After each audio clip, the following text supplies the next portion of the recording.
Hi friends आपण मानको मो चैनल को स्वागत। मु आज आपण मानको देखियाको जाउछि कि नडिया तेल केमते बना जाए। नडिया तेल समस्त जानते नडिया रो बना जाए, बट समस्त केमिति प्रोसेस रे बना जाए सेटा अधिकांश लोक जानते नहीं। तो मु आज देखिबा पई जाउछि। मु 6टा नडिया नेछि, तो ताको भलो भाबरे कोरि नेछि। कोरि सरला परे सेतिरे किछि गरम पानी ऐड करिछि। ऐड करला परे ताको भलो भाबरे चिपुड़ी देउछि। चिपुड़ला परे तार जो रस ता बाहर जाए। रस बाहरला परे ता जो चिपुड़ा खदा गुड़ी को अलग रखी देबे। आपण देखि पारुछंती एमती प्रोसेस रे आपण को भलो भाबरे चिपुड़ी बार अछि।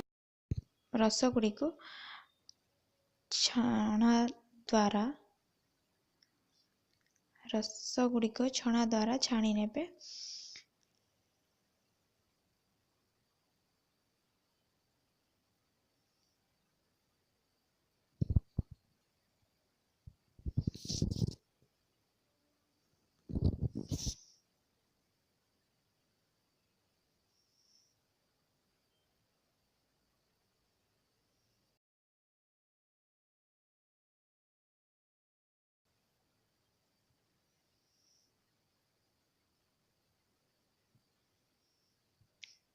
तब से गोटे भल कपड़ा पकाए धुआई भल कपड़ा पकाए मु आउ थे ताको छाणी नेली। यदि ता मध्य किछि कणिका चली जाइथिबा देन सी बाहरी जीव।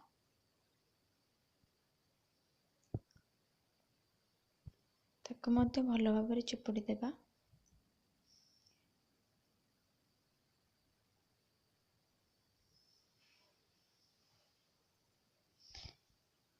मु ताको से रस गुड़ी को कढ़ई द्वारा गैस रे बसई नेली। हमको धीर आंच रे बसैबार अछि। फुटिबा आरंभ कला धीरे धीरे एपरे से कमेबो। तो आपण को मझिरे मझिरे गोळेबार अछि, नहले ता तळु लागी जाए। आ हमको जेतिकी परिमाण रो तेल दरकार सेतिकी परिमाण रो तेल मिले नाही। देखंते एटी कमे सारलाणी। तो मझिरे जो अनुसार तेल बाहर जीवारे लागी छे, तो आमे ताको चारिपट को करी नेबा। मझिरे तेल गुड़ी रखिदेबा। तेल गुड़ी को चामच द्वारा बाहर को बाहर करी नेबा। तेल रे जहाँ भी कणिका रही जाइथिबो ता ठंडा हला परे बसी गला परे बाहरी जाए।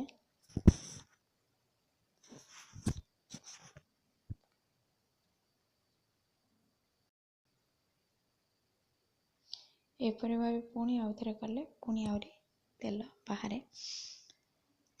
आपण देख पाछन ठंडा हला परे ताहा बसी सारछि। जे कणिका उडिका ऊपर तेल रही जाइछि। मु एई कंटेनर टी नेउछि तेल गुडी को स्टोर करबा पई।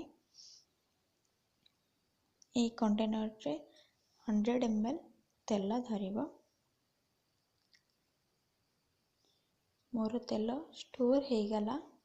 आपण माने मध्य ए प्रोसेस रे करि परिबे। आ घरे